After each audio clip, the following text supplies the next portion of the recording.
It began on a quiet night. The port city of Messina slept under a cool Sicilian breeze, unaware that death had already anchored offshore.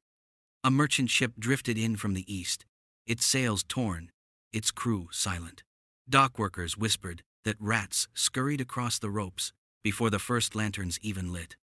But when the city guards opened the hatch, they didn't find treasure. They found corpses, faces blackened, eyes glassy, and a smell that made men gag. The survivors, delirious with fever, begged to come ashore. No one realized that by sunrise, the whole city would be infected. Within days, panic consumed Messina.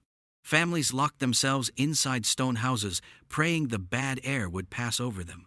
Priests walked the streets carrying incense, convinced the smoke could drive out the devil's breath. But the real killers were everywhere, in the fleas of the rats crawling through grain sacks, in the touch of a neighbor's hand, in the cough of a stranger. People began to die so fast that the church bells rang without pause. Mothers refused to touch their own children's bodies.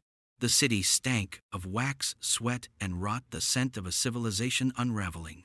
Doctors in long robes and bird-like masks appeared, their beaks stuffed with herbs. They didn't know it yet, but they were as doomed as everyone else. They sliced veins, burned herbs, bled patients dry, and prayed. Some blamed the stars, others blamed sin. Every idea failed. Whole neighborhoods were sealed behind wooden gates, and soldiers patrolled streets littered with the dead. People whispered that even the angels had abandoned them. When one man was found still alive after days of fever, his neighbors thought he'd made a pact with the devil and burned his house to the ground. Society collapsed faster than the disease spread. Servants fled their masters. Brothers left sisters to die. Gravediggers demanded gold just to bury the bodies. The city ran out of coffins within a week, so they dug enormous pits outside the walls.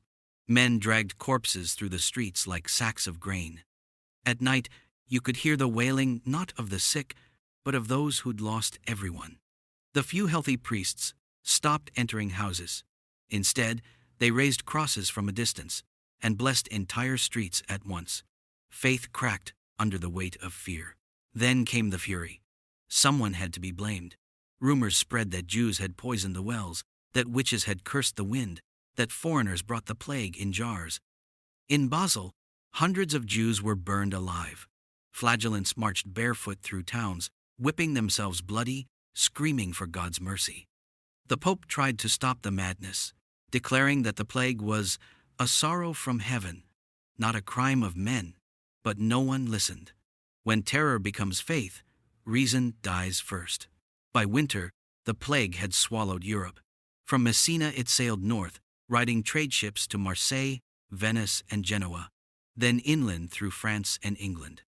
Villages vanished without a sound. Chroniclers wrote that the world seemed to stop turning.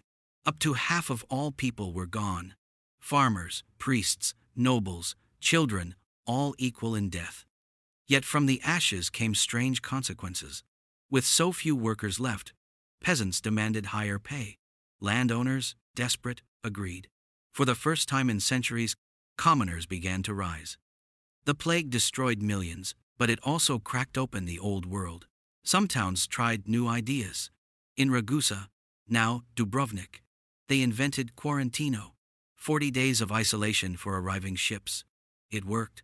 Slowly, cities learned to fight back with science instead of prayer.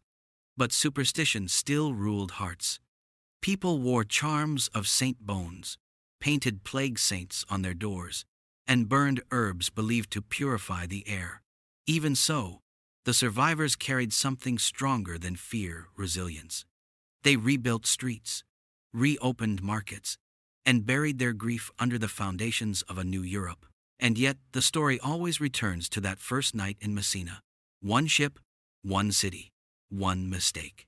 History doesn't remember their names, only their silence. Every epidemic since, from cholera to COVID, carries the echo of that night when humanity met its invisible enemy.